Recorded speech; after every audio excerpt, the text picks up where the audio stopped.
Recording. Hello, welcome to the Political Paradigm Shift podcast. I am Nick, and today we have Chris, Chuck, and Anthony. You may know them from our group or online, but real quick, we're going to do a sort of introduction run through. I'll go first. I'm just going to, say who I am, my political affiliation, and I'm going to pass it off. So again, my name's Nick. I'm an admin, creator of the Political Paradigm Shift podcast. I am a moderate, I think is what you would call me. I don't know. I lean right, I lean left, depends on the issue. But I really enjoy politics, and so that's me. Chris, do you want to go next? Yes, I'm Chris Rusty, and I lean towards the left side of the political spectrum. I have a few right beliefs as well. Just wherever I fall at is what it is. And so that's me. Chuck? Chuck Vipperman, Danville, Virginia. Minarchist, constitutional libertarian, all around curmudgeonly middle-aged asshole. A lot of you watching this don't see my post anymore. There's a reason. So my name is Anthony. I also go by the moniker of Cypher, but that's spelled with a C, C-Y, not a C-I. I am an admin and admin of the Tribune Commons and a podcaster of the Crowdsource Politics. Been part of this wider community that makes up pretty much any group that most of the people that are in this group are in for a few years, and decided to start podcasting. So kind of jump started this a little bit, not gonna lie. Anthony, how would you describe yourself politically? So I have come to describe myself politically as the furthest left liberal you'll ever meet. But within some things, like Chris had said, some of the things that people would say are left-leaning positions, or a left-leaning person shouldn't have, I don't. I have those. So for example, when it comes to foreign policy, I am not a neocon, but not averse to using military power to punch people in the nose when they need it. So that makes me not a leftist to a lot of lefties. Okay. All right. Thank you, guys. So we have two liberals, a libertarian, and some sort of moderate.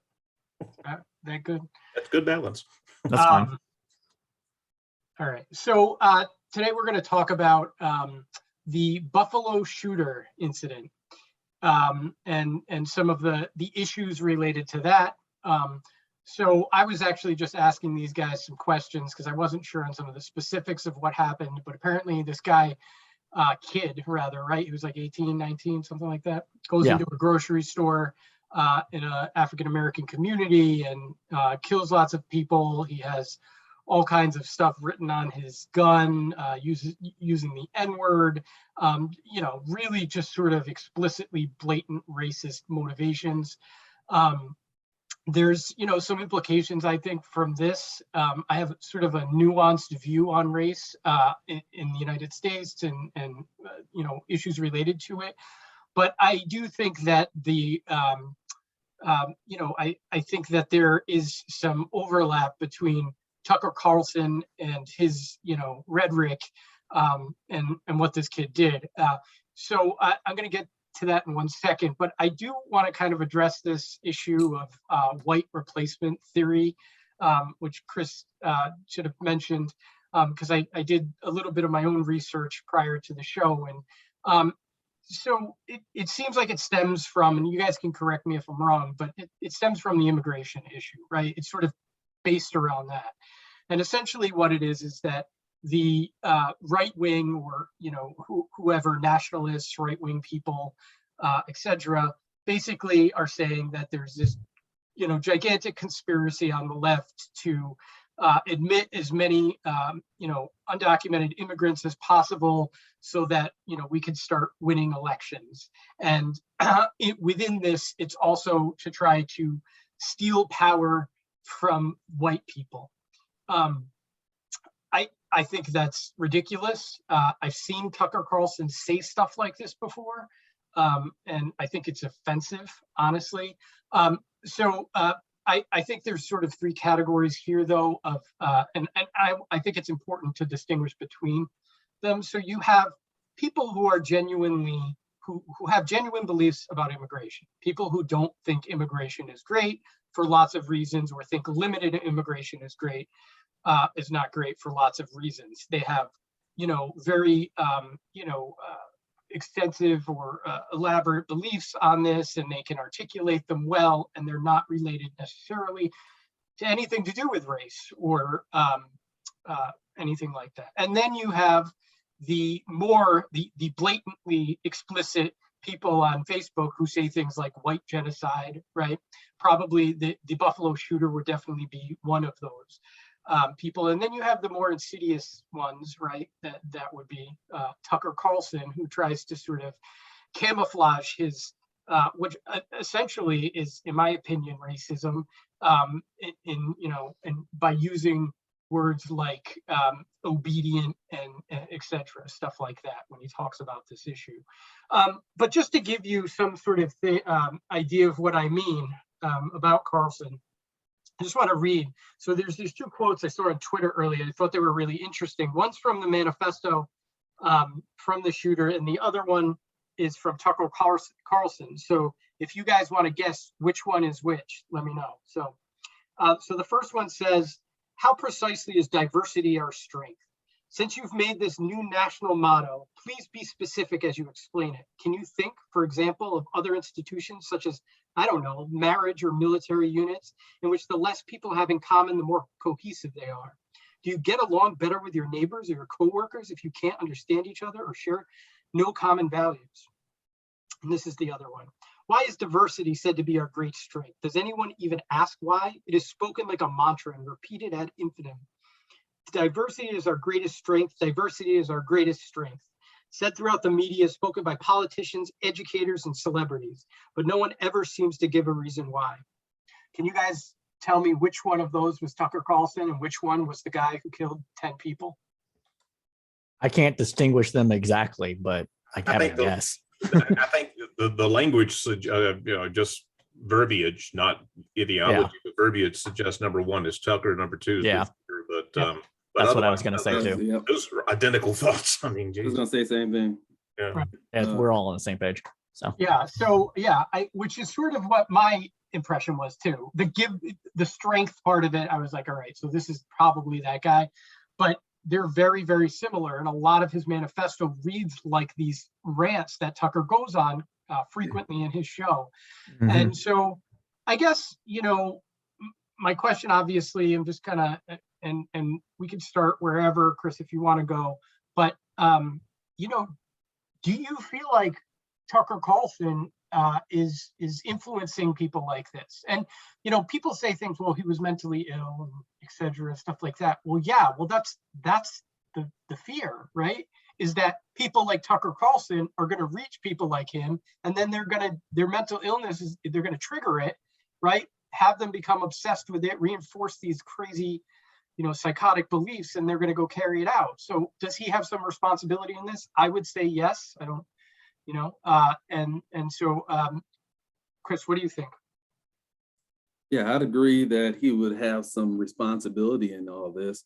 And just as a reminder, it was just 2 years ago that Tucker Carlson's show, one of his top writer actually got fired because he had some, he basically was online using some alt account and was doing a lot of sexist and white supremacist type stuff on the low, basically, and somebody figured him out and outed him, so they end up having to fire him off the show. And I know that, a lot of people might give him the benefit of the doubt, like, it's just a crazy writer or something like that. But I think that, that a lot of the stuff that shows up on Tucker Carlson show is intentional.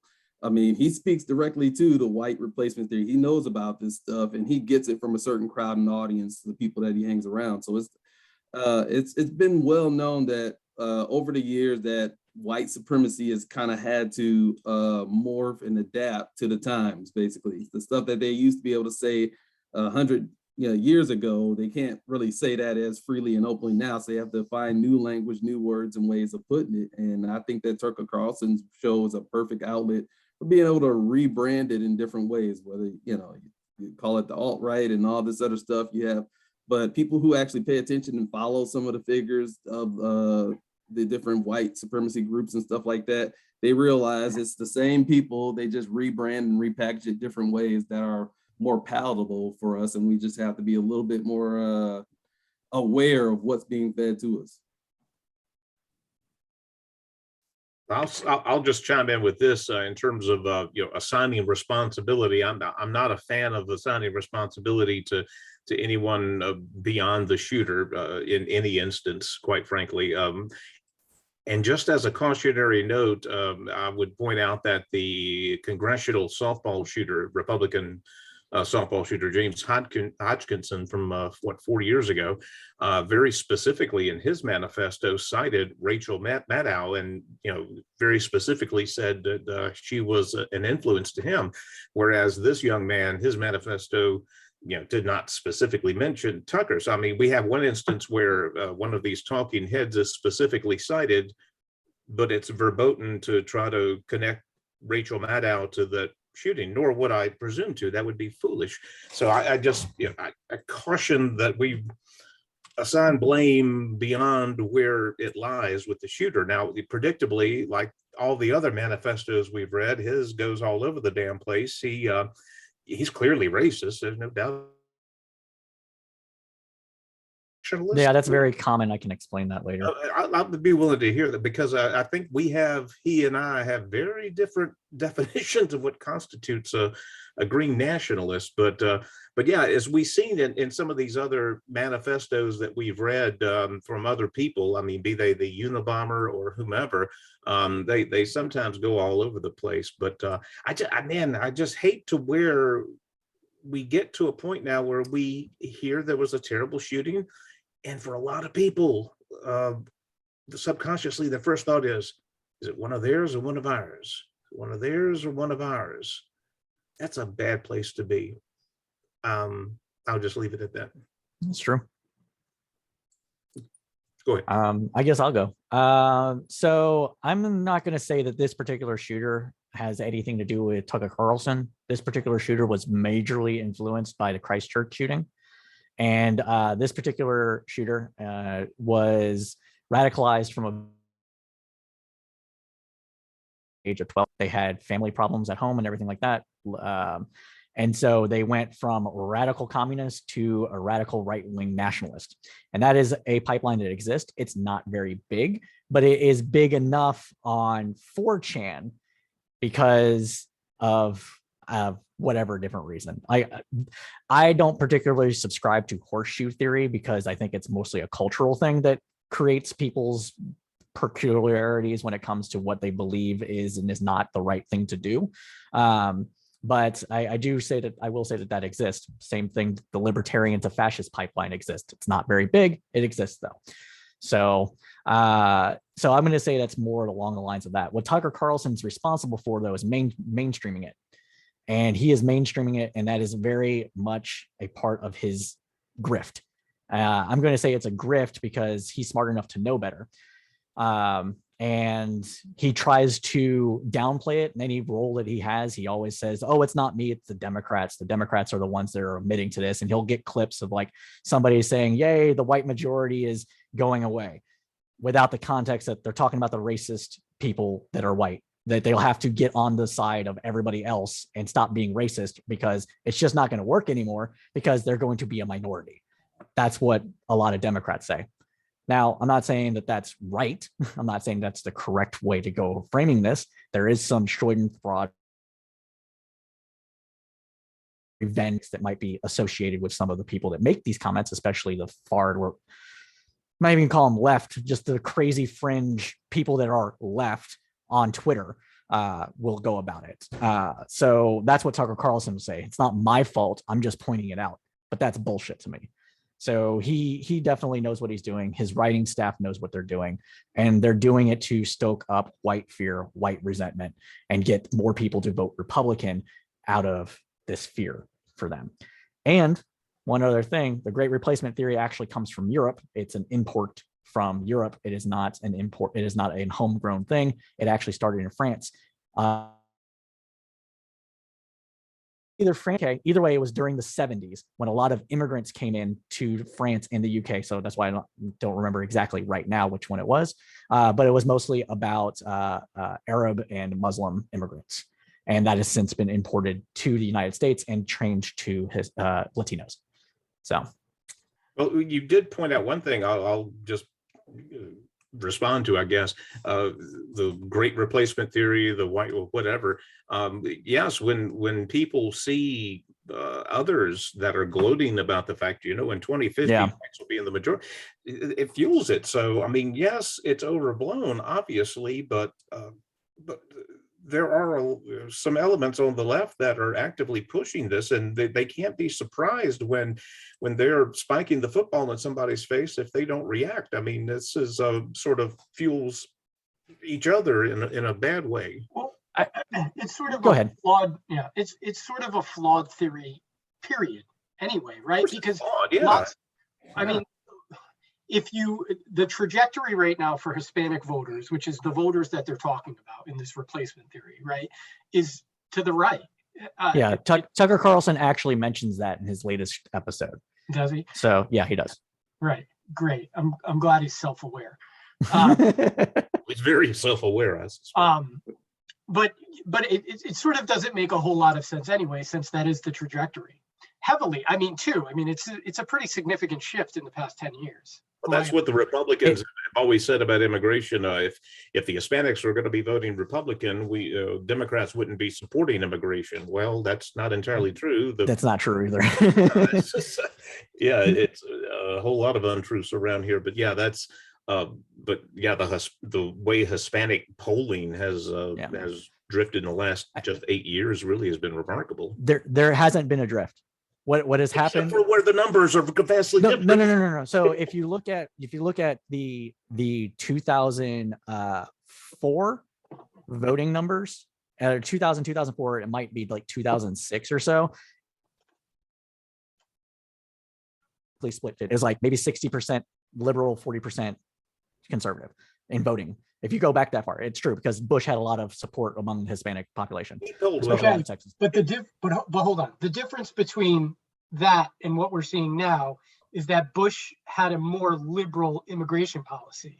Right. So I was going to explain that. So what you're seeing is that there hasn't been so much of a shift because the Cuban population has been conservative since Reagan, because Reagan gave them an out of Cuba and granted them citizenship. So they've been loyal to Republicans since that forever, also because of the anti-communist stuff. So it's both, right? They're loyal because they got an out, and they see Republicans on the same page as far as being anti-communist. Okay. So you have more Cubans, right? And then you also have Venezuelans that are coming in that are also anti-communist because of Maduro and Chavez, because the people that left Venezuela were the people that lost in Venezuela. So they're going to be anti-lefty because that's what they are. So you have those shifts. And then you just have the traditional Southern Hispanics that have been part of the Republican coalition since forever, because like you all said, they're conservative already socially. And they are, for the most part, been in the United States for like 9 generations. So they already have that bend from that. I just want to push back a little bit. I think a lot of that's true, especially with the Cubans, maybe the Venezuelans as well. But I do think that there was a shift, like a genuine shift in, I believe, Arizona and Texas with Mexican voters that didn't traditionally vote Republican. I think what we saw is more of the political awakening that everybody was talking about. And instead of a shift, it's just more people voting, and people are going toward their natural quote unquote parties. So that's why I say go all the way back to Bush, because Bush had the 60-40 or 40-60 split. I don't remember exactly what it is. And Trump essentially just has that again. Obama was the aberration, not Okay, not so, what caused I guess everything. my question would be this then. If we can relate, we're kind of getting off track, but it's okay. If we can relate Bush's support from immigration directly to his more liberal immigration policy, and it was very liberal, especially compared to today's standards. To compare today, yes. Yeah, Yeah. sure. Compared to Trump, for sure. Yeah. So then we have Trump, who is, I mean, pretty explicitly anti-immigrant, right? In a lot of ways. Oh, but they're not immigrants though. That's the They thinking. branded them, yeah. So they've been citizens for, we'll say, at least 2 generations. Mm. So they don't consider themselves to be immigrants anymore. They're American. And so Right. then you have, once you have that what's the word? Integration. Once you have that integration that happens, assimilation. That's the word I was looking for. The assimilation. Once you have the assimilation, then it goes down to worldview. And worldview is I guess the question is at that point, and it's hard to have this conversation without having data, but are the people who are voting Trump or voting Republican second generation immigrants, or are they not, or are they newer immigrants? And how do we know that? And I don't know. It would be hard to do it, but for Texas and Arizona specifically, the shift has been people that have been here for a while. The generational I think thing is a huge thing. I'm reading right now a fantastic book written. I've done a lot of historic research on baseball and tying it to Americana, American social structure. I've done some writing. I've done more reading, though. It's fascinating. It's called Sandlot Seasons in Pittsburgh. Pittsburgh in the 10s, 20s, and 30s was really probably the highlight of Black baseball at the time. They had some of the great Black baseball teams: Pittsburgh Crawfords, Homestead Grays, and they were fed primarily from this elaborate, unregulated sandlot system in Pittsburgh that was established by the first wave of African Americans post-Civil War that came to work in the steel mills and whatnot. When the second wave came in, they faced incredible discrimination from the first wave. They had the jobs, they had the social structure within the Homestead community just outside of Pittsburgh, and the social pressure against these newcomers, immigrants, if you will, even though they were same race as those that were already there, it was completely generational because they had established themselves. They had established their social and economic niche there, and they saw these other people, even though they shared ethnicity, coming in. So yeah, it's generational, Anthony. You're right. I mean, once you've established yourself here, you have a very different view. Can I offer an alternative explanation? Is it at all possible? So if we have this sort of evolution of Hispanic voting in the country, right? You go from, 60-40 Bush, whatever it was, Obama. I'm assuming it was, significantly for Obama in both 2008 and 2012. Then 2016, I think it was shifted back towards the Republicans a little bit, but not to the extent that it did in 2020.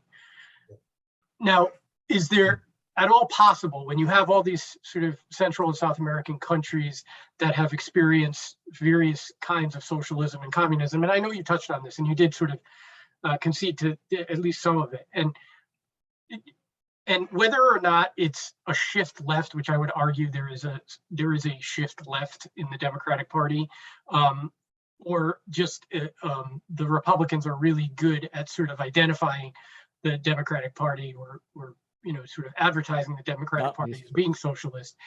Do you feel like that could be contributing towards to the shift at all? I mean, I'm not going to say it's not. I just don't think it's as significant as some people think it is. Okay. That's all. Like, how much would you say it is? I would say, I mean, look, I don't like anecdotes. I think that they're not very good arguments. Sure. And, but, I mean, in Rhode Island, we sort of, we don't have a large population, but we sort of do have a larger population of Central and South American immigrants. And, I talk to a lot of them because of my job.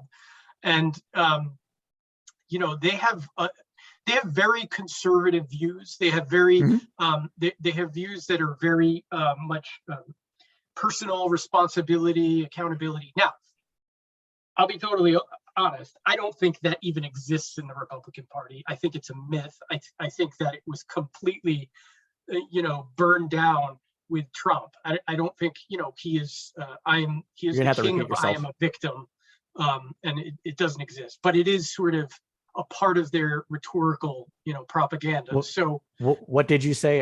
It broke up. Internet's cutting out again. Yeah.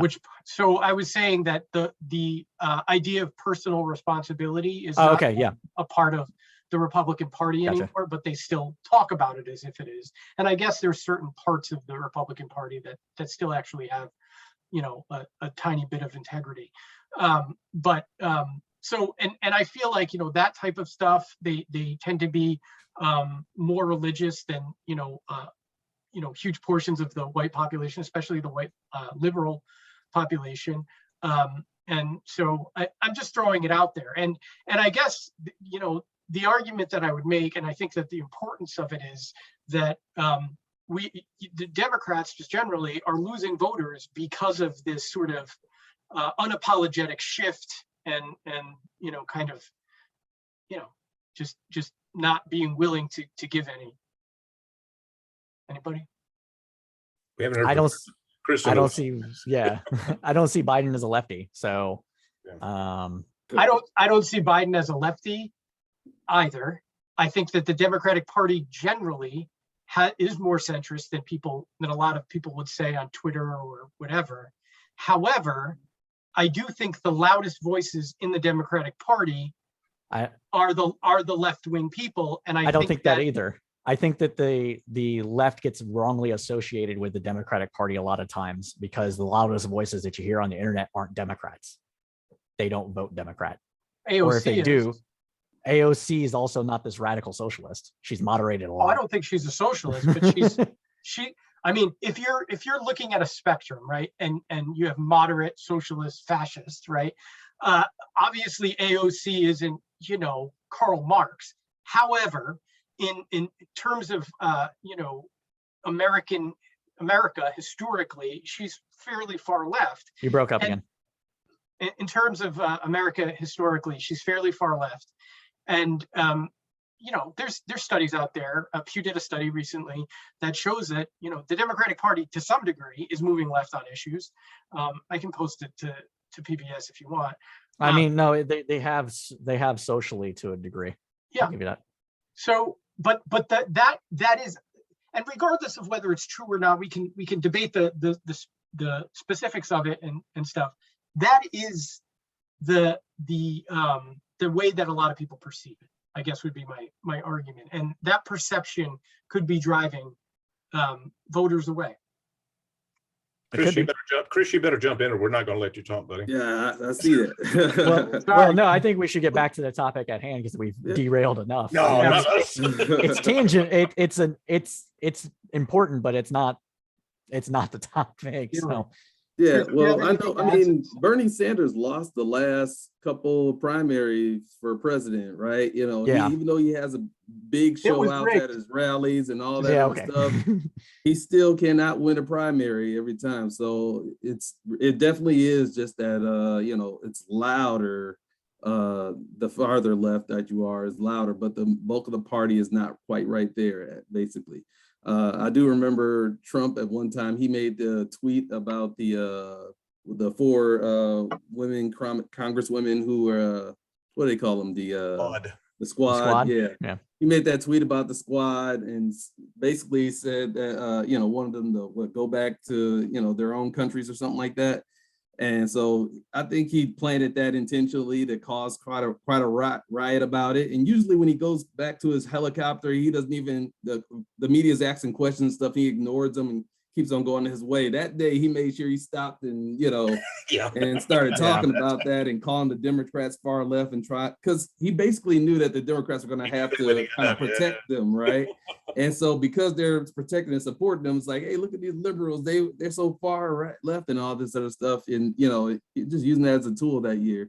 So that's just something that reminded me of. Well, but No, I can agree with that. the furthest ones are going to get the attention. I mean, when we talk about when the average liberal, whatever that may be, talks about Republicans, they're not going to cite a moderate Republican. They're going to say, you know, MTG, Madison Cawthorn, Lauren Boebert. I mean, those are the ones they want to. And conversely, on the right, if they talk about all those crazy Democrats, they're going to say AOC, Ilhan Omar, Tlaib, and the rest of the very far left that.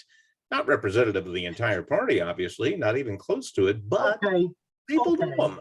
but let's distinguish the Democrats and Republicans just for a second. Trump is the center of the Republican Party and everything that comes with it. And I'm he not going is, to argue with that. in my opinion, no better than Matt Gaetz. Yeah, So that, I agree. yeah, so I would just say that part of the Republican Party actually has much more power. I'll give you one more caveat, though, in terms of the squad being far left, not representative of the party. I say that, but there was one incident, 2016, I guess it was, it really gave me pause when AOC presented her green energy plan. It was 2018, I guess it would have been. The Democratic candidates running for president, every last one of them immediately adopted at least the theory behind the Green New Deal that she proffered, and that's not what happens to radicals. Radicals are kind of give them lip service. You very good, go on. You don't embrace the instantly. I think maybe some of the Democrats were overestimating her popularity maybe at that point because I mean they launched onto that like a dog on shit. I mean they were all over that. But yeah, I mean, it was right, 2018, mid 2018 or whatever. And boy, that really gave me pause. But I've been kind of, my concerns have been eased in the subsequent couple, 3-4 years because they've been keeping her kind of at arm's length. But yeah, that instant embracing, boy, that slapped me upside the head. That was because of the primary that was started. The primary for the Primaries? Democratic. Yeah, sure. I'm saying the primary started for the Democratic primary in 2018. Sure. It wasn't when it actually started. It started way before. Yeah. And there was also at the time the Sunshine Movement. I think that's what it was called. I think that's the actual name of the group. It's the group of like young kids that are like, we need climate action now. In the vein, Sunshine. I think it's called the Sunshine Movement. I'm not entirely sure. I'm pretty sure that's what it's called. But they were going to congressional offices and like doing sit-ins and die-ins and things like that. Right. So when the Green New Deal came along, everybody was already kind of New Deal itself. But as far as like, well, we need electric cars, we need to get off of fossil fuel. So when it got released, they're like, yeah, I support most of this. And then when a draft came, when the draft was leaked or they released the wrong one or something, whatever that happened, then everybody was like, oh, there's stuff in here I don't like, so we're going to do our own. And then everybody just kicked. That's bad leadership if you're going to embrace something without having read it. Well, no. So it wasn't a thing of without having to have read it. It was that everybody had their own idea of what the Green New Deal would have been, and a draft got released while everybody was creating their own. I remember it differently, Anthony, because the endorsements, the very specific endorsements came after the leak had been unveiled. Now, again, I think maybe, I don't, I can. We had some time drag there between, the leak being made public, Democratic presidential candidates endorsing it, and then maybe somebody peeled back the onion a little bit and said, whoa, this is crud. And so maybe we had that, but, and I think again, in a primary, you're trying to out left on the Democratic side, outright on I get that. But, and I've been, like I said, my mind has been eased in the few years since then because they have not instantly adopted everything that came out of her mouth. Because I think at the time they maybe overestimated her popularity, or maybe in some ways overestimated her acuity in some respects. Maybe I just remember it different, but you're actually probably right. So my memory is not that great. We get that on tape, but I'm gonna save that tape. You're actually all right. I'm gonna isolate that. You're dead. Yeah, I think that sometimes a certain bill or plan or something like that, it ends up just being more symbolic. That the second that you say that you support that, that's how you prove your chops that you're serious about climate change type of thing. Because I mean, honestly, none of these politicians read most of the bills. You know, nobody's really paying attention to the details of the bills. But in a primary, like you said, you're trying to go to the left and trying to win a primary. That's a quick and easy way to say, hey, I'm serious about this thing. I support the Green New Deal, or I support bills. It's the puppies and butterflies bill. If you don't endorse this, then you want to kill puppies and butterflies. Yeah, I get that part. It's I mean, because you generally don't want to look like you're further to the right than everybody else. So I mean, those kind of like the gold standard. Yeah, I support this, and so you can it's kind of mark ironic it because off. Joe Biden won by being to the right and more palatable. Yeah. I think. And you already know that in reality, Medicare for all is probably not how the healthcare is going to be. Green No Deals is not how we're going to deal with climate change. It matter that much, and a lot of times they don't even want to go on the record with their own deal or whatever, and have to take criticism for it. So if somebody else already has one out and they know most of the left is behind it, then it's like, okay, well, I'm behind that deal too, and that just shows my chops on it, and I can just it's an easy out type of thing. You can't. But the Republicans are going to, of course, take advantage of it, and they're going to read through the fine print and find out what mistakes they've made. You can't ignore what Chris is saying, because he's got the whole Citizen Kane thing going behind it. It is awesome. Just a good-looking young man back there. That's all. All right, back to the topic. So we were talking before we got sort of derailed about the Buffalo shooter, right? So just kind of in response to what you were saying before, Chuck, I agree.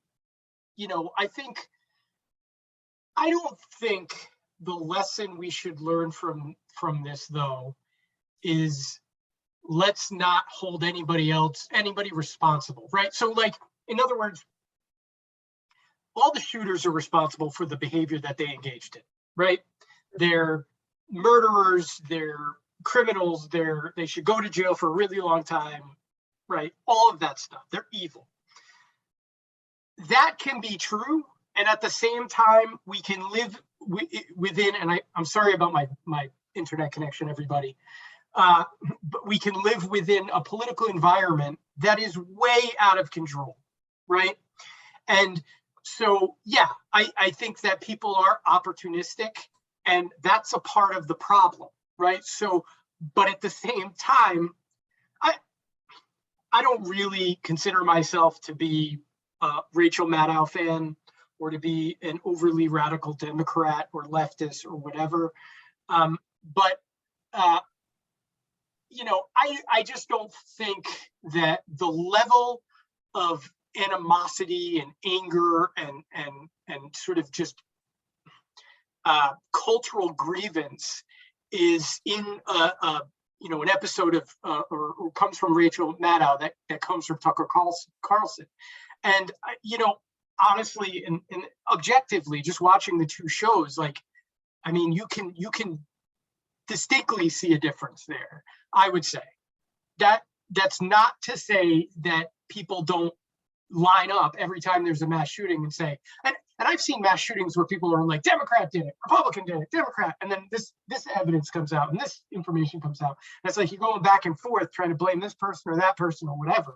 And we all kind of sometimes get caught up in that. I certainly have been myself. And that's terrible. It's terrible that we do that. Whoever the person is, fuck them, right? Like, it shouldn't be like, oh, it's your side doing this, right?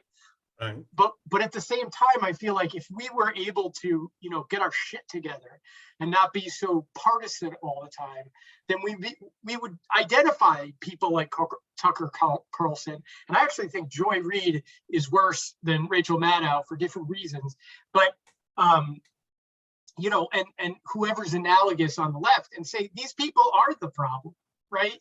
And so anyway, I do think there is some, I do think it can be productive to evaluate that sort of stuff from a macro social level, and to say, look, that stuff that Tucker's saying, I think Anthony hit it right on the head when he said, he's mainstreaming it, he's normalizing it, right?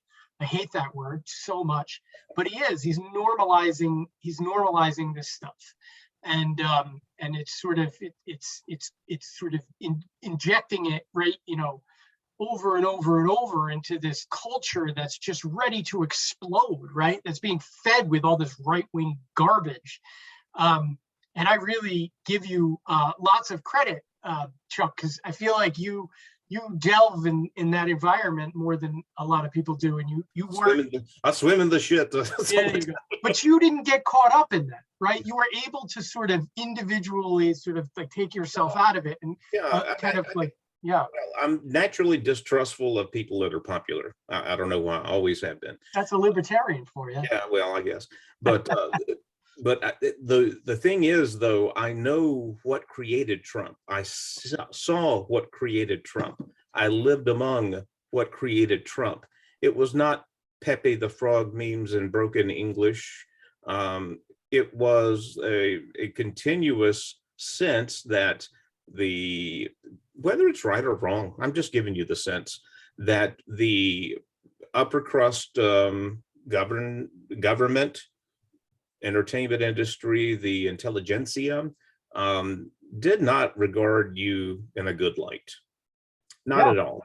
And over time, that resentment, again, whether it's right or wrong is irrelevant. That was the impression.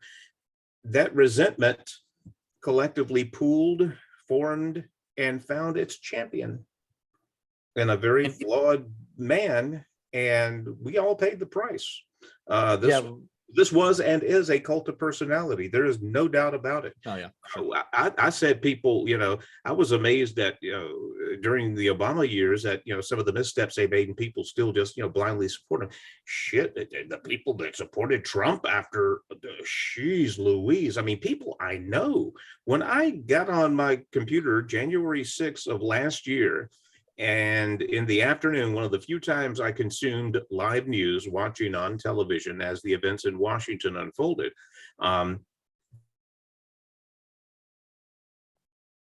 people that otherwise I might agree with about a bunch of things. This is wrong. This is wrong. You are disrupting a constitutionally mandated process. Therefore, you are hostile to the Constitution. I said that on my page, and I lost about 7 or 8 people, friends that, I mean, like real fucking life friends, not the internet friends, but real life friends that could not believe that someone who, leans conservative on most issues like me could look at this and come to an entirely different conclusion. I mean, a couple of them were good friends, hurt, but man, I have to call it like I see it. And that was wrong. That is wrong. And if we get so caught up in our little tribes that we cannot look at that and say that is wrong, then I don't know where we're headed from there. But by that same token, again, I mean, I'm not going to just point the finger one way. I'm going to try to do it both ways. But yeah, I mean, but I saw what created Trump. I still see those forces at work. Unfortunately, people have glommed on to this, not just Trump the person, but Trump the ideal. And it's become, if you can imagine it, bigger than Trump. It is about the enemy that Trump has tried to isolate, identify, and that enemy, according to a lot of these people, is still there. And I mean, I'm not a, you know that 20, 25 years of collective resentment formed it. Gained self-awareness, and it latched on to this like a remora to Trump, and it was not pretty, not at all. Do you think it was primarily the resentment and not the inundation of right-wing personalities such as Limbaugh and Beck and people calling Obama a secret Muslim communist terrorist? Yeah, that it wasn't all Trump. I'm just saying the resentment. No, I mean, like, do you think it was the reason? Yeah. Do you think the resentment is the primary thing, or do you think it's this entire right-wing shift that started under Reagan? Well, I'll say actually started under Goldwater, but sure. we'll say Reagan for simplicity's sake. Yeah, I see what you're saying. But do you think it was? Well, I mean, so much of what that was, whatever you want to call it, is based on resentment. I mean, but all politics are. I mean, every politician is Sure. going to vote for them. They're going to take this away from you. But is it a resentment because the elites look down their nose at them, or is it a resentment because they're getting something and I'm not? I'm a hard worker. They're Yes. getting off. Yes They're and getting yes. free off the. Okay. Yes and yes. Yeah, that's both of them. I mean, and again, I mean, if you're telling, Don, Joe Bob in the trailer park, if you want to play on stereotypes, that you're the reason this is all wrong. People like you, this is the reason that this, Latino got his head curb stomped by a police officer in Los Angeles. And Joe Bob is saying, no, I had nothing to do with that. I don't support that. No, it's you and people like you who won't give up your power. What fucking power do I have? I live in trailer number 9 at Open End Trailer Park in Galveston, Texas. What the hell? But that was the impression that people got. And again, it pools and it. I would just say the push and pull. I would just not blame, but I would say the impetus of it isn't the left. How the right was trying to use this resentment that was already there. Every side is going to take the worst elements of the other side and say, look, that's what's going to happen. Yeah. So, but yeah, that would be. I would just place the blame. I'll say it.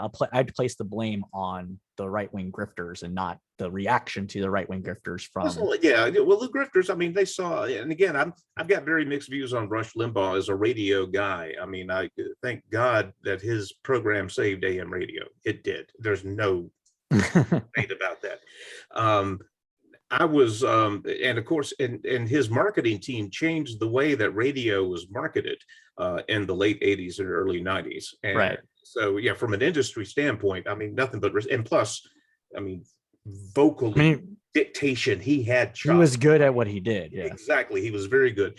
I was not his target audience, though, because I didn't feel, I think, or at least tried to. That's what I try to do.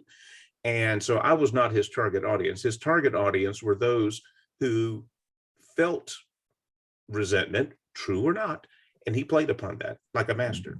And Tucker Carlson and Trump and Carlson are inheritors of Rush and Roger Ailes. But again, they serve for all the shit we give Fox, and a lot of it is deserved. They have covered stories, legitimate stories, that the mainstream media has not. That same resentment created the market niche that made Fox News what it is. I mean, that it created a vacuum. I mean, if the impression was that the mainstream media and really mainstream culture regarded everyone in an even-handed people, there was not that perception. There is no Fox News. They climbed into that breach in the early to mid 1990s. And did they climb into the breach or create it? No, they climbed into it. That breach was there, buddy. Okay. That breach was there. I wasn't alive. Well, I was alive, but I wasn't aware since I was like a very young child. So I can't comment on it. That's why I was asking. Actually, I was doing I was doing 2 jobs, and I was working local radio, but I was also doing stringers in Richmond for Virginia News Network. And we had, of course, the big news then was 1990, Virginia had Doug Wilder. 1989, Doug Wilder became the first elected Black governor in American history. And so we were covering the Wilder administration then. And it just amazed me how he was, Democrat, but he was sharp and very conservative about a lot of things. He knew how politics was done. And in covering him, that's about the time I started hearing about Rush Limbaugh. All I knew was conservative commentator. When I finally heard his show, and I thought, this guy is reaching out to an audience that Doug Wilder, Black Democrat in Virginia, was tapping into as well. Some resentment. That's what Wilder was very popular across Democratic and Republican circles by the time he got. Now, again, we had 50-50 Democrat-Republican split election day. After 4 years, we only served 1 term in Virginia. Wilder he was quite conservative. And I remember hearing Rush Limbaugh and thinking, boy, he's saying a lot of the stuff Doug Wilder is saying in Virginia. But yeah, that was a breach. That was a breach that was already formed, and Fox News happily spilled into that. And again, well, I mean, quite frankly, the numbers speak for themselves. I mean, people are watching Fox. I mean, yeah, it's infotainment, it's crap. I mean, everything on TV is crap. But Chris, it looks like you had something to say. Oh, well, I was just thinking that I was thinking back to Charlottesville, that killing that happened, and there was a saying that, you know, the Jews will not replace us. Think about the white replacement theory and all that stuff and how that comes into there. And you know, and then there was Trump that, you know, of course, both sides and all that other stuff going on there. But when I think back to actually a predecessor of Trump, I think I think of Sarah Palin. We probably could have seen her as a clue that that was the case. Because I actually, as far as Republicans goes, John McCain was one of my favorite ones when he got on the ticket, but he had to end up picking Sarah Palin, which is totally different from him, in order to kind of solidify the base of support around himself. And that might have been, you know, a sign that we could have caught on to, that things were going in a certain direction. But I think even after every Obama election, pretty much there were accusations of, you know, I don't know, buses of illegals, you know, coming in there and casting ballots and all this other stuff. Every time they lost, basically they really didn't lose with some excuse, but a lot of them tended to center around illegals and stuff, and black people just, you know, voting out all crazy and stuff and all this other stuff. Yeah. And so it was like, it had a kind of a nasty tinge to it. Kind of was like, what's going on with all this, you know? And so of course we all know that the demographics are changing over time, right? And they say by like 2040 something that we're going to be a majority minority country at that point. So and all that stuff, and there's stuff that comes with that, right, in the political, because we tend to, you know, different races tend to vote in certain ways, right, fairly predictably. And our election cycles, actually, when it comes to election, it's less about convincing voters these days and more about just turning out your base and making sure the people show up to vote. So, I mean, if you're afraid of immigrants coming in, then basically you're saying that you don't believe in your ability to be able to, you know, make an argument on your case and win them over. You're basically saying that, hey, you know, they're coming in, and bottom line is it's a lost bet right off the gate. And so, you know, you basically turned it automatically into a race war type thing. I know in 2016, or not 16, but 2012, after Obama beat Romney, the Republican Party had that autopsy and tried to, you know, figure out why they've been lost the last two elections. And they came to a conclusion that, you know, they need to basically spread out to be a more diverse party, right? Widen up their tent. And particularly, they were trying to focus on the Hispanic vote, right? So they were going to, you know, that's when they started the immigration, that they're trying to do immigration reform again. And so they got Marco Rubio to get behind that. But by the time he started running for president in 2020, he was acting like he never even heard of it. He didn't want to have anything to do with it because the party pretty much rejected that idea. They basically said they need to get more Hispanic and diverse votes and widen up that tent if they're going to win more elections. And they went with Trump. they said, nah, we're going to double down on. Well, look who was the favor back then. It was Jeb Bush, right? And he had that was the media fucking up, I think. I don't think he was ever not just the media. The Republican donors gave him a ton of money to start out. Hundreds of millions. The establishment definitely preferred he was going to win, and he was polling really well. Trump was polling at like what, 2% initially, and then Trump came out and he said everything he thought, and the Republican base ate it up, and that's when he became their idol. So, Chris, the one thing that I wanted to point out with what you said is that Marco Rubio was one of the people that torpedoed his own comprehensive immigration reform. During the Gang of 8, he was one of the 4 Republicans on that side. And then when he got he heard the rumblings of a primary challenger that says we want security first, and that was showing in the polling, he backed out because of the coward that he is, which is why I stopped liking him, and said, no, we got to get border security before we do anything else. Right. And as soon as he did that, I'm like, yeah, the writing's on the wall. The Republican Party is a party of resentment and fear, and they resent the fact that there's a growing demographic that's different than them, and they're fearful that they're going to do onto them what they quote unquote did onto them. So that's a lot of it. I can't tell you how many interactions I've had with people that thought I was cool online. Oh, if the power, they're going to put us in camps, or they're going to turn us into slaves. And I'm like, what? Like, why do you even think that I would ever agree with that? Like, gotcha, bitch. Like, now you're white. Of saved course, forever. you would agree with that, right? Yeah, I'm white, right? Like, Well, so. and another thing I will point out is that George H.W. Bush, that was the last Republican Party president to first get into office winning the majority of the vote. Since then, all the Republican presidents since then have not gotten it. So that means the other George Bush and Donald Trump, the way they got Bush did get a majority in his second election, but he didn't come into it in his first election. So basically, at the last several elections, like the Democrats had the majority vote, but the Republicans won, probably about half of them, basically, regardless of that. And so what's happening is, that has a lot of folks wondering about our democracy. But bottom line is the Republican really has a smaller base that they have to appeal to in order to win.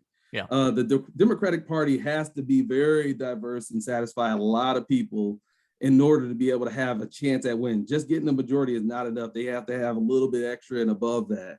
And so that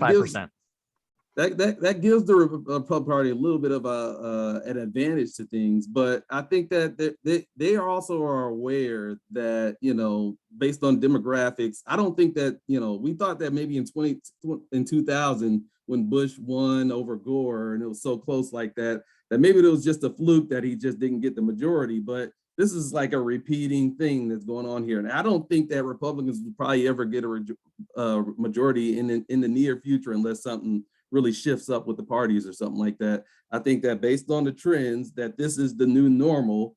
However, Republicans may find themselves still winning some elections and stuff in the short term. And I think that's what's also leading to a lot of the wars in terms of voting and stuff like that, and voting laws. And if you make claims of fraud and all that stuff, that also gives you the power to start creating laws that you wouldn't have an impetus to do so without making those claims, and so on and so forth. So right now, I think that the fear of the great replacement, or at least new voters are going to come in, and at least from a political perspective, give Democrats the edge is kind of how it translates in terms of politics. I think there's a real fear that's going on in the Republican Party, and I think that that's driving a lot of what's going on.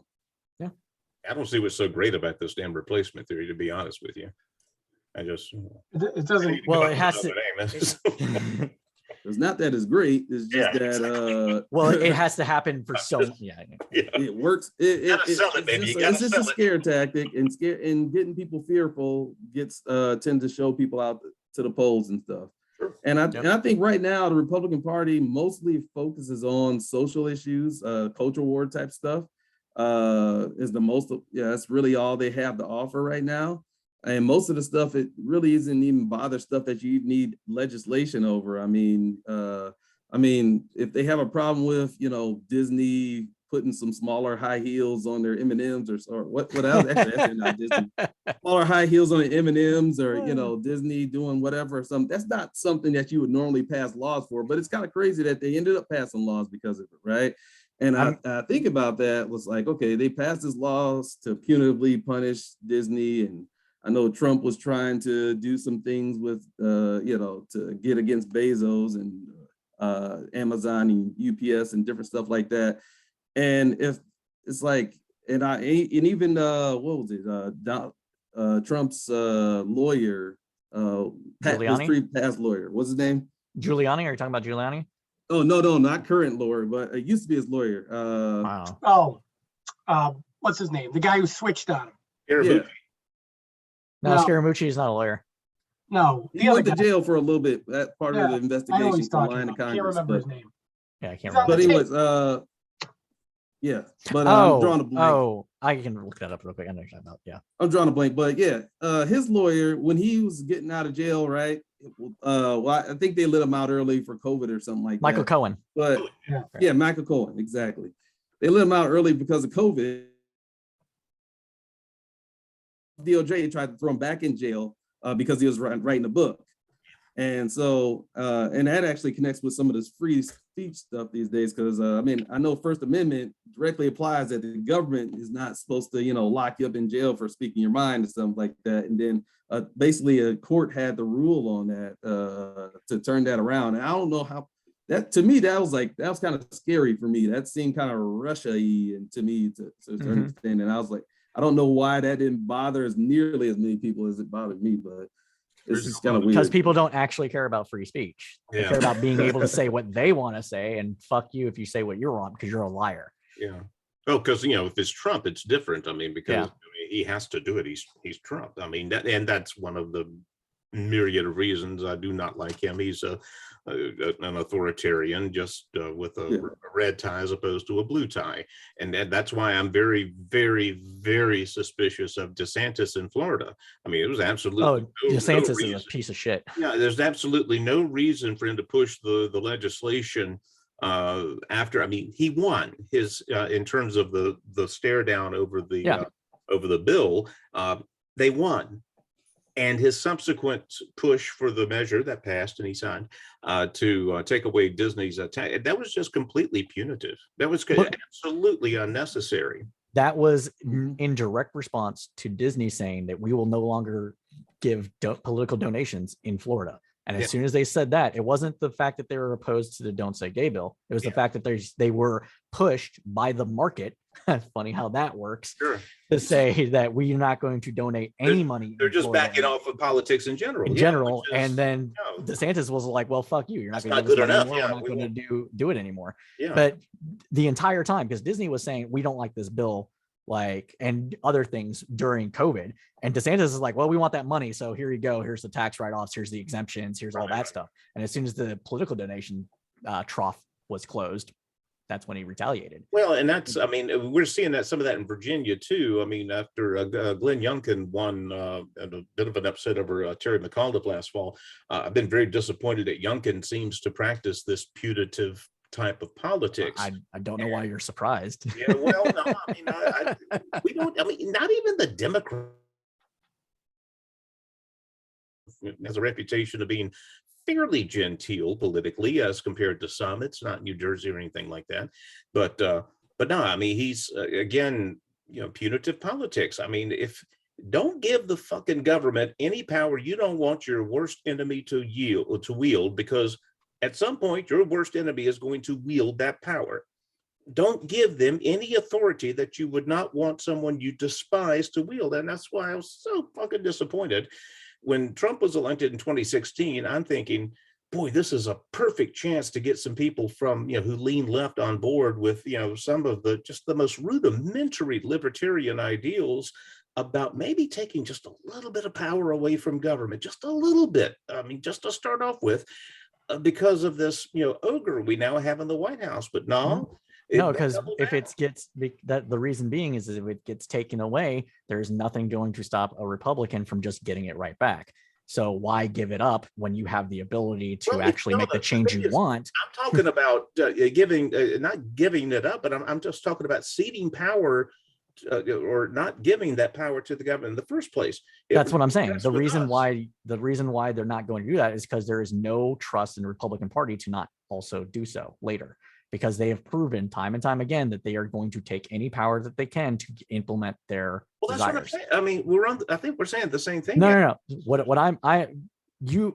We might agree about what that's supposed to be, but I am explaining why they aren't doing it. Because if they cede power and if they don't do what they can with the powers that they have, there's nothing going to stop Republicans from just saying, well, we have the power now. We're going to give ourselves this additional power and do what we want anyways. By definition, if you take the power away from the government, the Republicans... You can't take it away from the government because the Republicans will just take it right back. That's what I'm saying.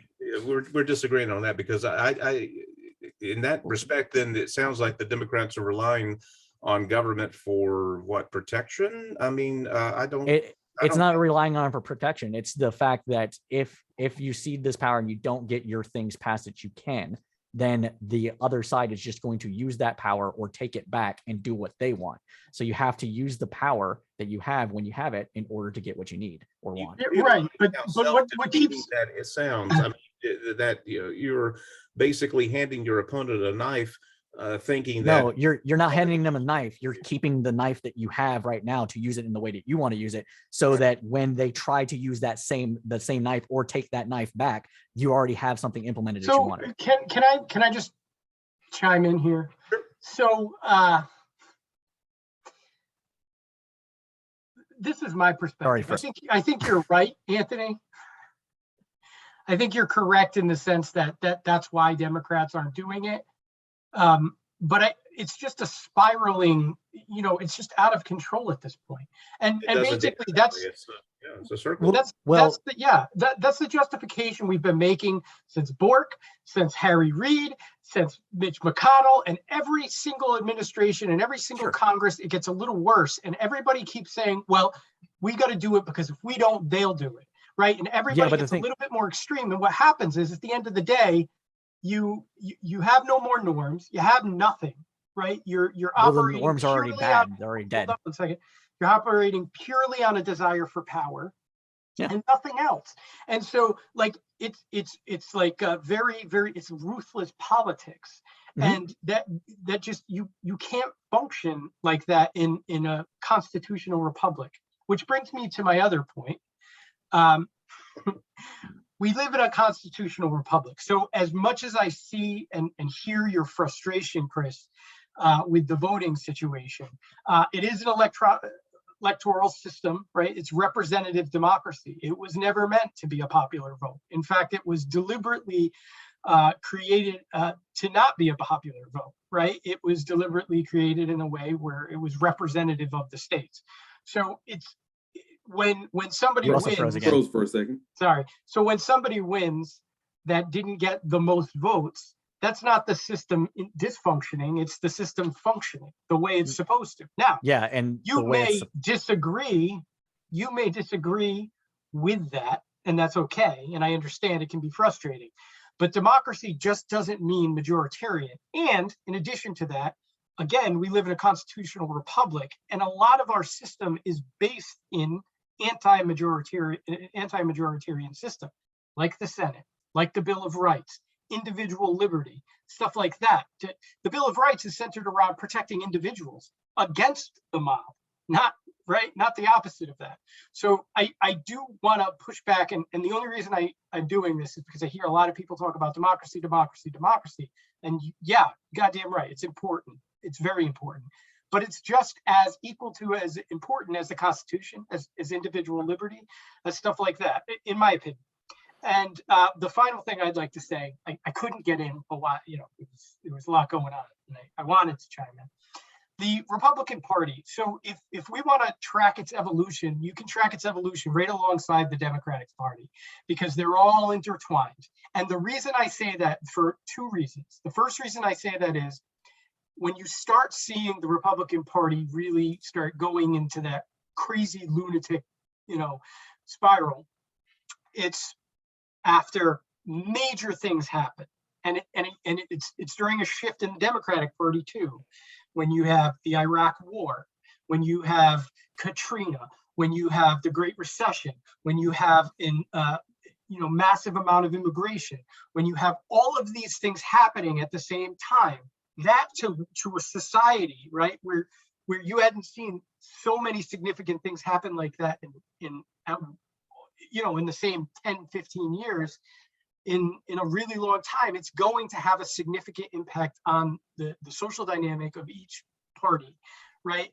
And so the other point I just want to sort of push out is that the Republican response, as crazy and insane as it is proportional to the Democratic response. So you do have a news media, a mainstream media, CBS, NBC, ABC, right? That is biased. That is not objective. They are not objective. Now, are they fake? Absolutely not. Are they crazy biased in all instances?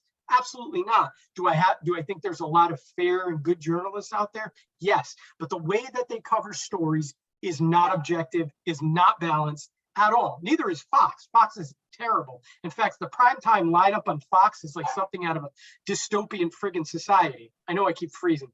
Fox's dystopian society after 8 o'clock. That's what I'm saying. So, you know, and perfect example. This is just sort of an individual example. If you watch Bill Maher 10 years ago, right? What did he say on every single episode, right? This is the guy sort of on HBO representing liberals, right? He pulls in a Republican or two every once in a while, and they have their debates or whatever. And he says he belittles Republicans. He calls them stupid. He calls them low class. He calls them overweight. He calls them, and he just in the most condescending ways. And then he brings all these actors on. He brings all these mainstream media people on, and people see that. And over time, that feeds that sort of resentment. So while it's the radio talk show hosts like Rush Limbaugh and Bill O'Reilly and Sean Hannity and all of them play a huge part in this. They're taking advantage of a grievance of resentment that has an origin somewhere. It's not baseless. And the sooner that the left is able to understand that it's not a baseless resentment and that they have some part, not a full part, maybe not, and we can discuss what the percentage of responsibility is, but it is there. One side doesn't have a reaction like that when the other side doesn't, you know, prod them a little bit. So yeah, I think you're not going back far enough. You're going back to what this is what I've experienced bias is what I'll say. You're not going back far enough in where all this started. You have to go back to the 60s. You have to go maybe even the 50s. So there's different points in America people on this panel would call justice. And those are where this started. It started with the 50s with the civil rights movement and then the feminist movement. And you had another reaction. Abortion gets legalized. You have another reaction. That's where the evangelical right comes in. They get wedded to the Republican Party and to conservative action. Then you have Reagan get elected, and Reagan and Bill Ayers try to create conservative TV, which ends up becoming Fox in '92. The fairness doctrine gets eliminated. Laws created and do all this other stuff. Doctrine, but go ahead. Was that? I got a word about the fairness doctrine. But I mean, sure, but it was what it is. So, and then you have gay marriage happen, and so everybody is a pedophile now because everybody supports gay marriage, and so I just don't think you're going back far enough. Okay, but think about the differences though, and this is where there's a dramatic. Hold on one second. There's a dramatic shift in the 2008 2010 era, right? That you're not seeing. When Reagan won in 1981 and because a black man won as the presidency. Hold on one second. He won by a significant margin. In 1985 or 1984, whatever he won like every single state except for one state. It was the biggest blowout in history. Sure. That is not even remotely close to the kind of division that you see following 2010, and then that gets worse 2016. And it's where we're at now. So you're right that there were these huge instances of things that happened that redirected the political climate in different directions. But you don't see that dramatic shift almost into radicalism on the right and to some extent on the left until that 2010 era. Yeah, and the reason you don't see that is because when Obama was winning, they started calling people like me radical communists that want to destroy America.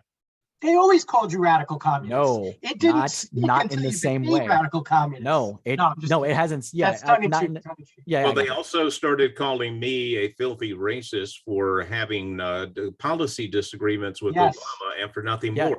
And because of still very tired of that. I understand that, but that is a reaction to all. But don't you see what's happening though? Being almost a milquetoast liberal.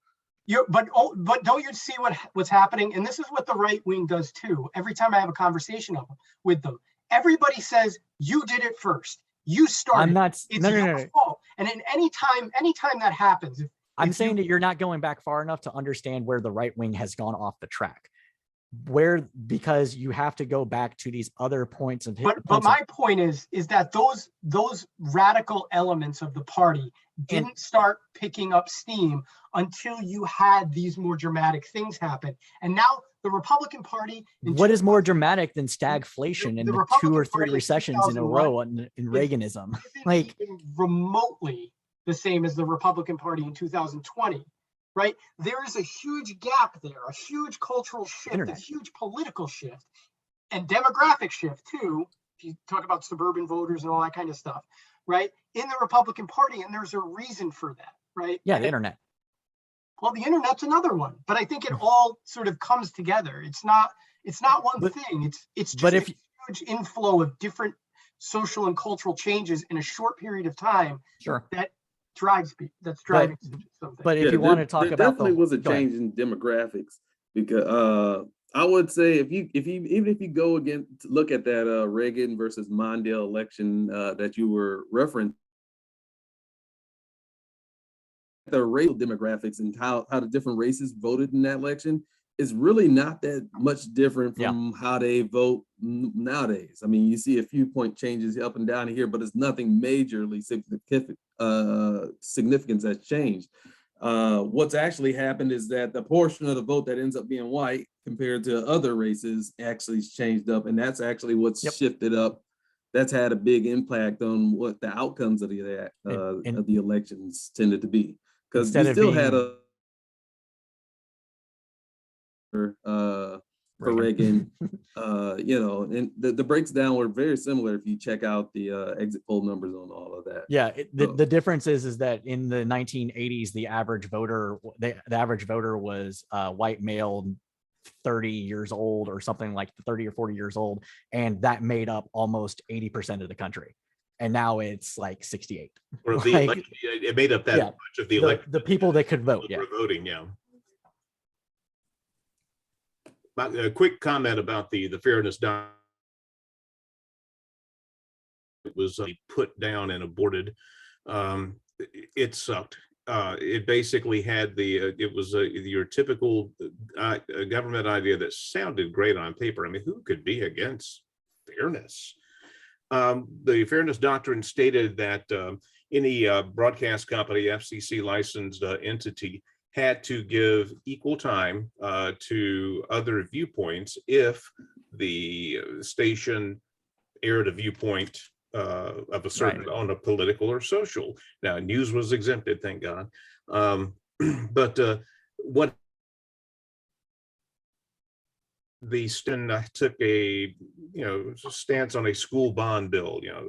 WBTM is supporting this year's 2% school bond referendum in Danville. Well, then you would have to give equal amount of time to people who support it.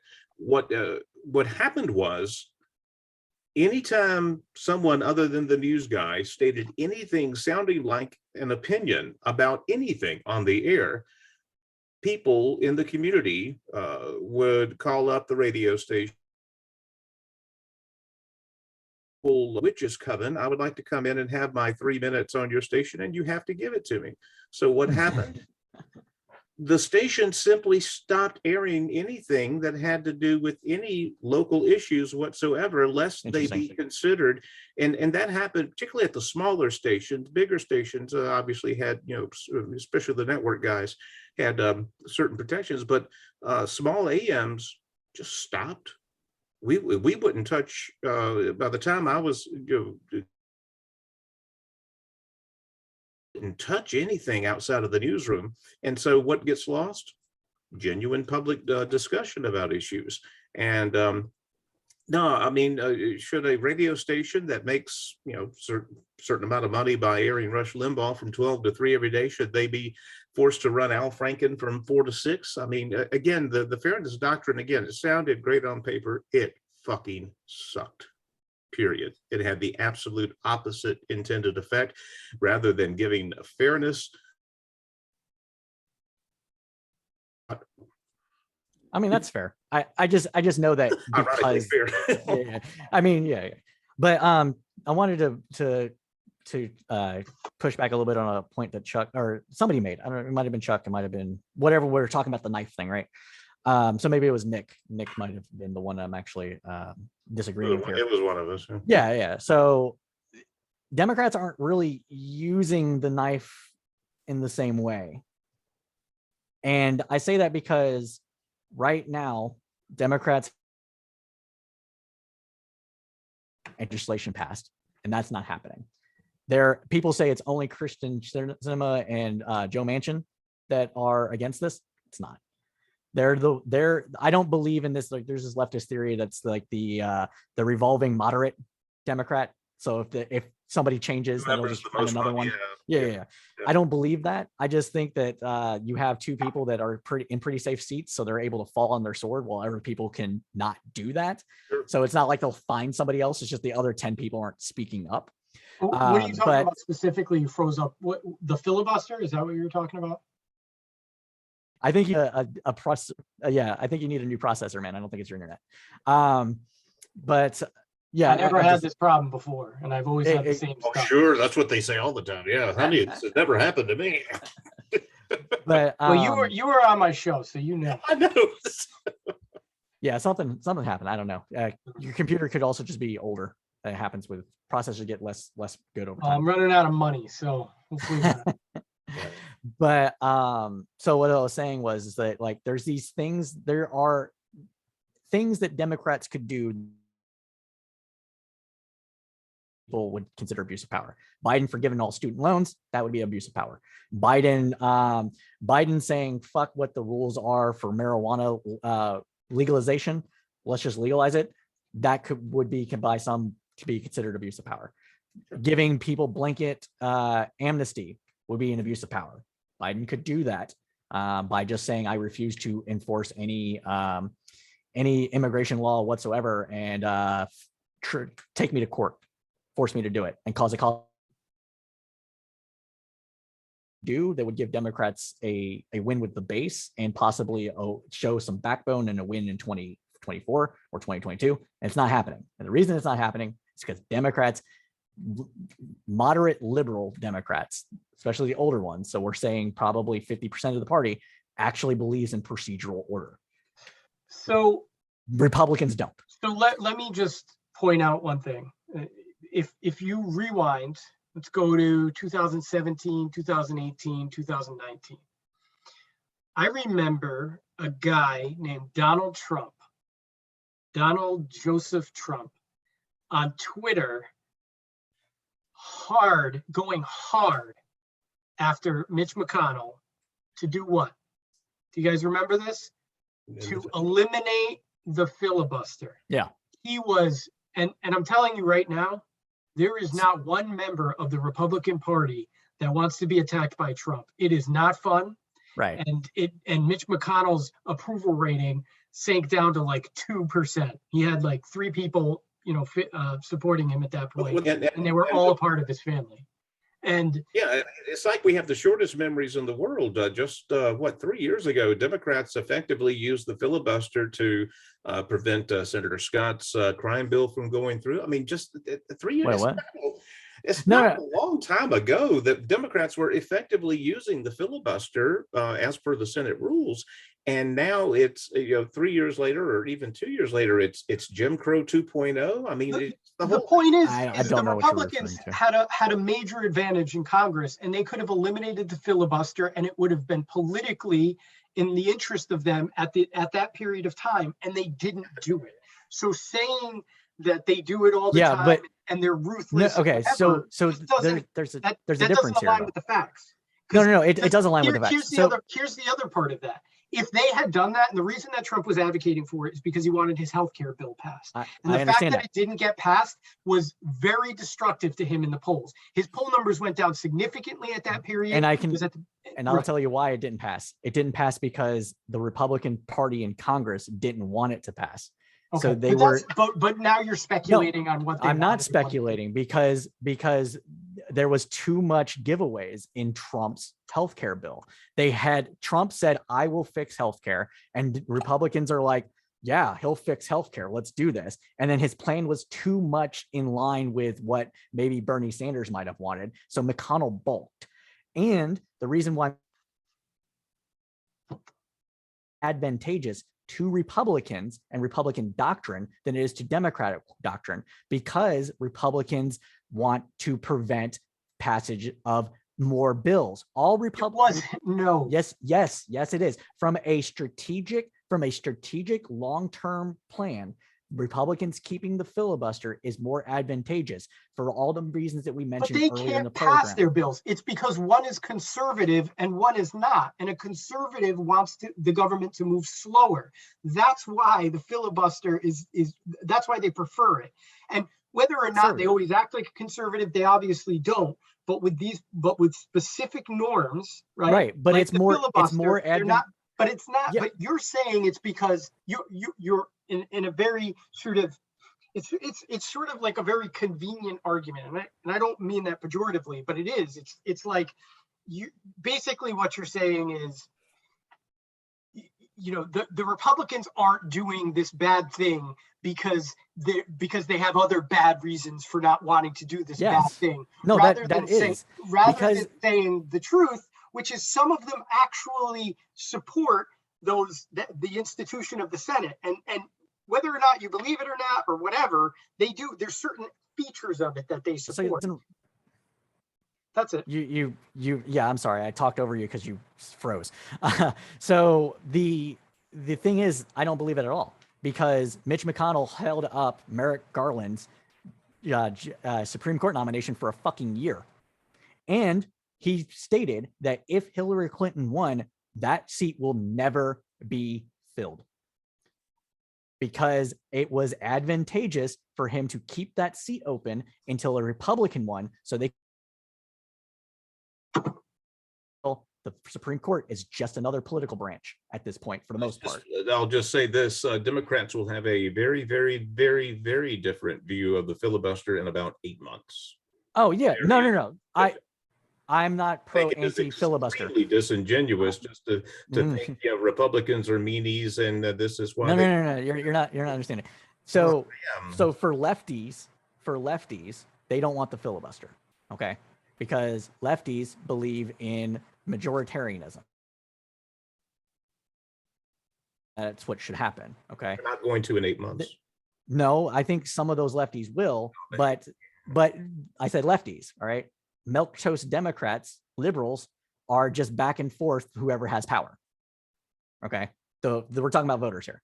But when it comes to the party elite, elite, quote unquote, the party leadership, the norms and procedures that have kept up with. But that's both sides. No, I don't think it's both sides. It 100. Nope. You cannot say that. You cannot say that. Why don't we tell them the history of the Supreme Court nomination procedure? And let's start with Bork in the 80s, and then we can go directly to the elimination of the filibuster for lower court judges in 2011. That was done because of major Republican obstructionism. But there you go. They did it first, and there was something before that the no. Okay, this is what I'm talking about. The filibuster benefits Republicans more because of their ideology. Okay? Why? What does that mean? Because, like you said, they're conservative, quote unquote. And so they want change to either happen slower or not at all. So if they can stop the change from happening, then they will do that. But if they can't pass bills, because the courts are a long. No, what is still bad for them? I'm sorry. What is still bad for them? If they can't pass bills, that's not a good thing. They don't care about. They don't get anything done. They don't. A lot of Republicans do not care about actual passage of things. They want to prevent things from happening. The Republican ideology. Republicans with libertarians, man. No. So I agree with you from the standpoints that, Republicans, the small government idea, right? So from that standpoint, you want to block more stuff from being passed as opposed to You know, if you're a Democrat, you need to, they have a more things that they want to do. The majority of but- things the Republicans want to do can be done through reconciliation, because what they care about is tax cuts and preventing of spending. The majority of Is the it, do you majority think of- that's true? Were you here for the past 4 years of the Trump the administration? majority of where he things that spent Republicans a gazillion amount of dollars? want to do, they want spending that They they don't care like about and no, They don't. That was all nonsense. you didn't let me finish. They want spending that they want and prevent spending that they don't. Okay. They want spending Okay, for he's the still military spending. and but all this can be done through budget reconciliation. The stuff that they are against, like in expanding voting rights, civil rights legislation, protecting of LGBT groups, I mean, a side of the reconciliation process in order to pass. So if they, so all the cultural stuff that they care about, they can't do that without a majority. they don't And if they have, actually care. See, I would. Say something, Chris, so I can see your screen. So what I would say is this: I don't think they actually care about the cultural stuff. I No, think they the do. Cultural stuff. is the majority of the things they actually give a shit about. I don't think that's true at Politics, all. The politics voters is do. down. I don't think Politics the is down. Need to reverse Politics it. is downstream from Okay. culture. So hold on a second. Hold on. You just said that the Republicans care about tax cuts and not, now you're saying. And they can, no, Culture. I didn't say it's the only thing. I said what I said is that the things that they care about that require passage can be done through budget reconciliation. They pass requires an actual vote by the majority of the Senate because of the filibuster. So if they want to There's get no way. There's no legislation way you're through. going to convince me that Ted Cruz really cares whether transgender people He does. get rights or not. 100%. He Ted does Cruz is not. What Ted he Cruz is a cares- What dominionist. Ted Cruz cares Ted about Cruz is a has nothing dominionist. to do with transgender Yeah, people he cares about or that stuff. African Americans or white people. Ted Cruz cares about winning the presidency. I think he's delusional, but that's what he wants to do. Lindsey Graham cares about keeping his seat in the Senate. Yes, that's true. That's what these people care about. They want to get elected, so they pander to the base over and over and over. That's why when Trump becomes Is them to do president, the things that they're doing. that's why when something- Trump becomes president, every single one of them line up behind him. That's why Chris, say something so I can see your screen. he's Okay. the So- spending. What is that? Yeah, so It's you got it. You got it basically mirrored. what I'm showing here is that this is basically dealing with obstruction, the voter cloture. Basically, when they do a filibuster, basically, you can see that the Republicans first tend to be the ones that raise it up to a super high level, and then the Democrats tend off the map basically to survive. I mean, And so, but every time the Republicans do it, you see how super high it went under Obama. That's what those red ones at the what's far the right blue are. one, and where are we before that? It's he's got it mirrored by mistake. It starts with the Republicans in this chart. Yeah. I've seen this chart before, and I lost. All right. Well, as much as I would like to rely on a backwards Vox chart, I'm sorry, but I cannot. No, what I all would right. say is But that if you I- But my point is, they've been able to get away with increasingly ratcheting up the level at which the new norm gets to a higher level. And they've been able to get away with it because they've been able to say both sides do it though. But they're not pointing out the fact that they're raising it to a new threshold. It's like But they're not saying both both doing sides it, but the do it. magnitudes are They're- totally different. they're And if you saying allow those Democrats magnitudes do to it. keep ratcheting up, then you'll always go off the map. Another thing that Republicans do that is extreme that Democrats don't do is that they cause government shutdowns for fun, for their base and everything. They break government shutdown. Actually, after it happened in '98, what was that? '98, I think. There was a Yeah, it was- consequence for it, so they learned a lesson, so they stopped doing it for a while. But if you listen to conservative radio and news and stuff like that, they've been licking their chops about shutting the government down for decades. But all of this is directly related to the people who vote for them. Whatever their voters want, they're doing. Okay.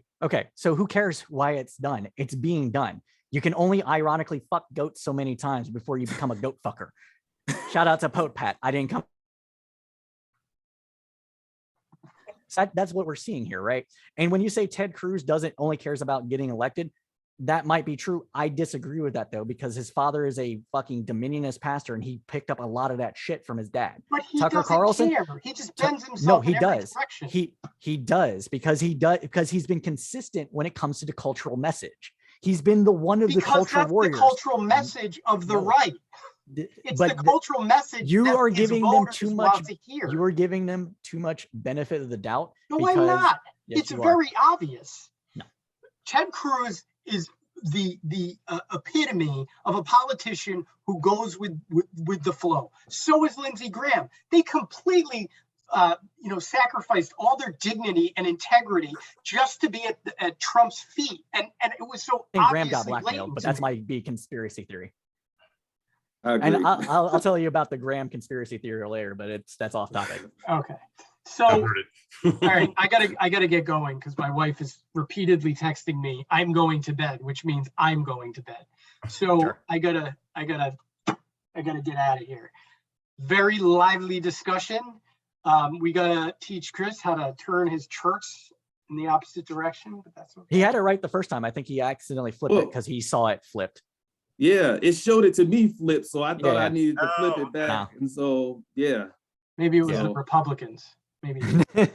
No, it just Zoom mirrors it for the viewers. So Yeah. There it goes. There you go. There it goes. That should probably fix it for you guys. There we go. yeah, so it starts. I think the chart actually starts in like 96. That's when It's it's backwards for me, but it's right for you. So Yeah, that's I how can it see is. it. I would have to go over charts. Charts are good. I like them, but they don't tell the whole story because they're just a bunch of lines. Anyway, yeah. But when you're talking about filibusters, I think it's, I'll say this before we leave.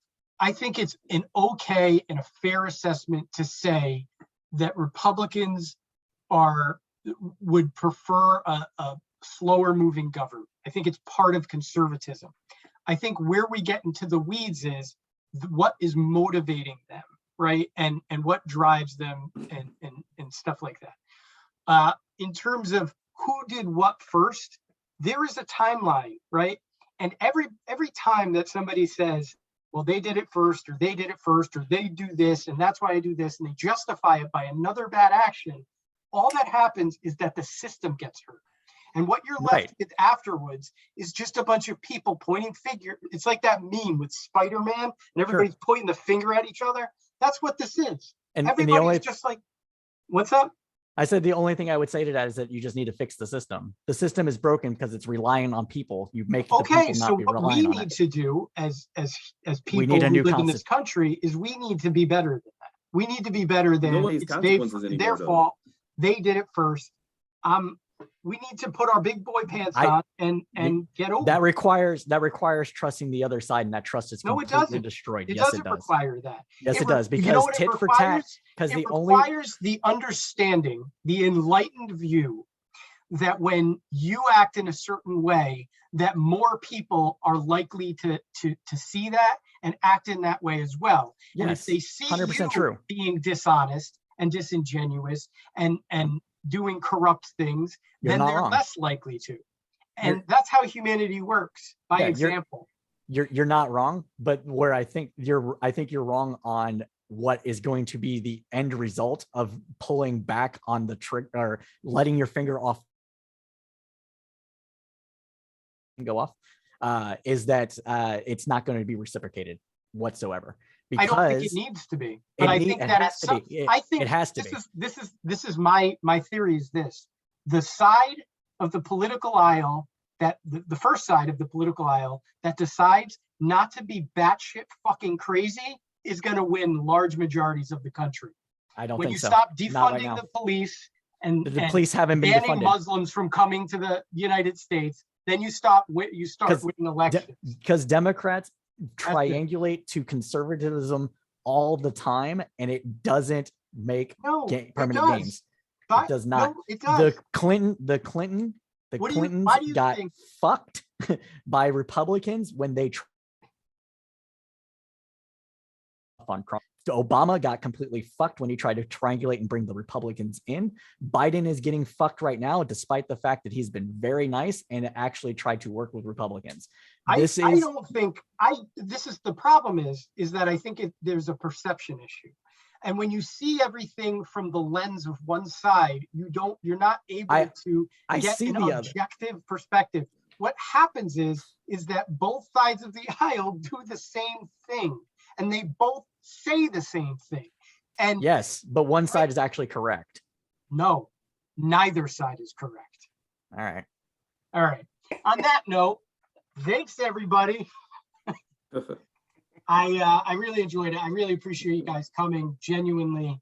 And I'm going to try to do a better job next time, if you're willing to join me, of resetting my internet. Anthony thinks I need to buy an entire new system. So we'll see what happens. All right, guys. Yeah. Take care, Till guys. next time.